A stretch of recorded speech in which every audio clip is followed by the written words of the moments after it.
Nobody tells you that this is not automatic, that the falling in love with your baby is not automatic. And that was difficult, especially trying to accept that. Oh, you never keep your promises, oh no. But if you really love me so. Wendy Kimani is a Kenyan singer and actress who moved to the Netherlands in 2014 after her marriage to Marvin Onderwater. In this, their first ever full-length joint interview on camera, the Underwaters, who are now blessed with a baby boy called Taji, spoke about everything ranging from how and where they met, to their first kiss, their marriage, the postnatal issues faced by Wendy, her music career, and her new projects. In the Kenyan media, it is not unusual to read about Marvin being described sometimes as a handsome Swedish, sometimes Danish, and even sometimes Belgian husband of Wendy Kimani. Africa Web TV started by asking Marvin to clarify the issue of his nationality once and for all. Okay, well, I'm Marvin. I'm from the Netherlands, close to The Hague. Most Kenyans know The Hague, ACC. So we live like 20 minutes from The Hague, and we live in a beautiful little country called Holland, very cold. Very cold. So not Denmark, not Germany, not Belgium, it's all surrounding in Holland. Amsterdam is also in Holland, of course. Very well known all over the world, of course. And sorry, I don't have a Dutch accent, so Yeah. That's a bit of a disappointment for this one. She's like, I got duped. I gave him a Kenyan accent. He didn't give me a Dutch accent. So after that clarification, we wanted to know how and where they met. We met online a while ago. We were the pioneers. I don't know about pioneers. No, that's but but it was way back when, in 2007, I think. Yeah, 2007. That's when it started, on MySpace, like through some chance, some luck, stumbled upon this beautiful lady, and we just started chatting, and it was very more friendship-like, and we stayed in touch a lot, talked a lot, and then she went to TPF, of course. The Tusker Project fame, of course. Yeah, the singing competition. I just told him I'm going to a singing competition that is gonna be shown on For me, I wasn't able to chat with you because you were in that house and I couldn't communicate with her because there was no internet, I think, or maybe it was. No one was. We couldn't communicate with anyone. Yeah. So then I was like, okay, let me Google this TPF, and then I found the website, and so I started watching all the updates and looking at the little videos that were there. Because it's like over 10 years ago, so you can imagine then the videos that they shared were very little and the updates were very short. Very short. There was no Instagram, even Facebook wasn't big yet. No. MySpace was big back then as a profile site. Yeah. 11 years ago, yeah. What? And 9 years ago, that's when we met finally, physically, in real life. Because she went for ISEC, for a university, she went to Belgium for a conference. Yeah. And then she had 3 days to spare, so it was like, okay, we can finally meet each other. So, I was so scared. I was like, I'm gonna meet okay, he's not random because we've been talking for 2 years, but still, this was the era where you had all the stories of meeting someone online and then they disappear. I'm not gonna lie, I gave his address to a couple of people just in case. But when I came here and I saw him, it was it's like that one little connection that was left. Yeah. So I was thinking to myself, okay, she's gonna arrive by train, she's gonna come down the stairs, I'll see her. What do I do? What do I do? And we Dutchmen, we are a little bit more forward and direct. So I was like, I think I'm gonna just kiss her. I actually thought about this before. It's not spontaneous. I'm like, if I don't kiss her and we start walking and chatting, then we go to my place, we chat. And then what? You know, it might stay in the friend zone. So for me, it was like, no, when I see her, I kiss her. So she came down the stairs. But I was also very nervous. I was also like, and I had that sort of like when you're very nervous, your eyes can't really focus. You know, you're seeing everywhere. And then this big crowd comes down from the train. I'm like, where is she? Where is she? And all of a sudden, I see her standing there. She actually called my name, like Marvin. And I just, oh my God, that's her. So she walked towards me, and then I just kissed her like on the lips, like boom. I was standing there like, this is PDA. Everyone's looking. Stop kissing me now. Very African, I guess.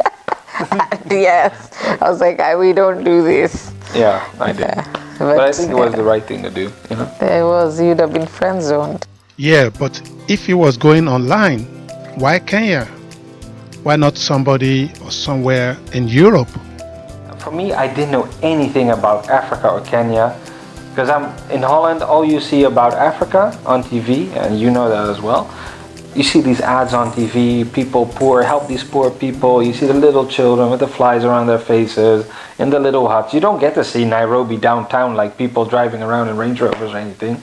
So I was like very curious, you know, like I was like, okay, my neighbor, she was my neighbor, she's from Kenya, and she's modern. It's like, so, and I was already on MySpace, like let me just type location and see if there are actual people online in Kenya. Do they have MySpace profiles? And that's where I saw her like there, and I just clicked. I'm like, who is this girl? Like, oh, hello, who are you? I was like, let me just friend her and let's just chat with her. And I think it was just pure curiosity as well. Let me just chat with her and see what if there are some similarities there, you know. And yeah, I have to say, for me, it was also a culture shock because I always assumed people from Africa must be so different, and in a lot of ways. Of course, they are different from here in the West, and but then I also discovered later on that people from this tribe or this tribe are also a bit different. You know, like Kikuyus are actually quite Dutch. With money. Yes, they're very on their money, and Dutch people are like that as well. So that's nice to see when you can find some similarities. But yeah, that's how I found her, and how things rolled from there, and yeah. You chat every day, and it's nice to chat with each other, but there are moments of frustration. There are moments when I also felt like not going online sometimes to chat, because I was like, every time I chat, I'm just giving myself this fantasy, and is this coming true? So sometimes you also felt this real feeling of pushing away from it, because, yeah, do you recognize that feeling? Yeah, it's like, can we just stop this? Yes. Before. Get fed up with it sometimes. Yeah, because not of her, but the situation. Because you just feel like, what am I doing? What am I doing? Eventually, love won the day, and they got married in Kenya. Wendy eventually moved to Holland in 2014. Would Marvin ever consider moving back to Kenya with Wendy? Who knows in the future? I mean, I love Kenya. Yeah. I love the weather. I've become very African when it comes to cold. I mean, I'm now more cold than she is outside. I'm like... He's breathing and I'm like, really? Like... So, yeah. Before moving to Holland, Wendy Kimani was on her way to musical stardom in Kenya. How has moving to Holland affected her musical career? For my music career was very bad timing for coming to Holland. It was really bad timing. I was, that's when I had just done the hit song Unajua, which was doing so well, but I didn't know. I just recorded it and then left. Even the video was done split. So my part was recorded in Holland and Gillan did his part in Kenya, and we just sent footage. And I was also acting in the TV show Rush, which was, you know, really, really good, interesting. I was a singer there. I was acting in a movie Magic, a few movies here and there. And then I moved. I decided it's now time for family. It's time to start a family. And let me work on that. I've gotten somewhere with my career. I can still continue. I hope that it can continue. I know it's going to be hard, but now it's time for family, and that's what I did. So it's been really, really good. Bought a house, we had a baby. So yeah. Having a child, becoming a parent is amazing. It's one of the most beautiful things. But it's also your whole life gets thrown upside down. It's like you're doing things whenever you want to do them. You can just leave the house. You can go to a concert. You can anything you want to do without a child. You just do it. Then this little guy comes and he's amazing and you love him like crazy. But it's like something in your brain needs to be rewired, and it takes a little while. It's like your old life, not being a parent, is still kind of in there, and that part is trying to adjust to the new situation. But I think over the last few months, we've really gotten used to this new life, and now it's normal to have him. Now it would be so weird to not have him in our lives. It's we're family now, so. Childbirth brought with it a couple of new challenges, both to Marvin and to Wendy, and it's not always been a bed of roses. I mean, it's just when people say it's hard, I think no matter how much they say it's hard, I think you'll never really get to understand it until you have a child. It's really something that you'll just never know until you get into that situation. And when they're that small, you really have no idea. Now he's a little man, you know. Now you can even see him when he's frustrated, you know. If he doesn't want something, he'll throw a little tantrum. At least you know when he's okay and when he's not okay. You know, when they're really small, it's quite stressful. For me, a lot of things didn't change, but for her, a lot of things actually changed. And for me, it was very difficult to see that and not really being able to know how to help her with that. And then the worst part is everybody says, I saw them and I was so in love. Nobody tells you that this is not automatic. That the falling in love with your baby is not automatic. And that was difficult. Especially trying to accept that, that I just didn't know. It was like, who is this? Who is this? And everything I'm doing is because of you. I can't even do something as simple as to shower. I was struggling. I was really struggling. And he thought that, you've been with kids, so you probably know what you're doing. And I didn't. I was just like, what is happening? I have no idea. Well, you were with kids, I mean, with your nephews, but it was very free. You could do it whenever you wanted to.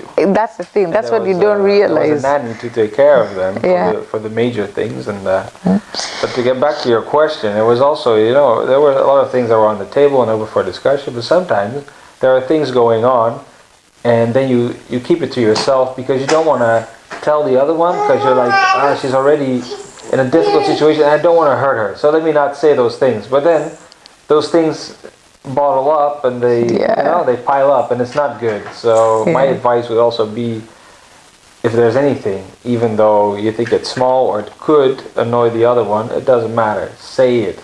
Say it. Express yourself. Because sometimes you feel like my worries are not so important, or I have a little irritation, but it doesn't compare to what she's going through. Still, talk about it. But of course, in a normal, try to do it in a normal way. And but definitely talk to each other about it, because balling up is not good at all. In our area, there's a Facebook group for expat moms, you know, and the group is quite big and active. But then, if you try and search in Facebook for the same group, but then for expat men, nobody there. You know, there's nothing like that for men. I see the leaves that fly to the sky. You are the blowing wind.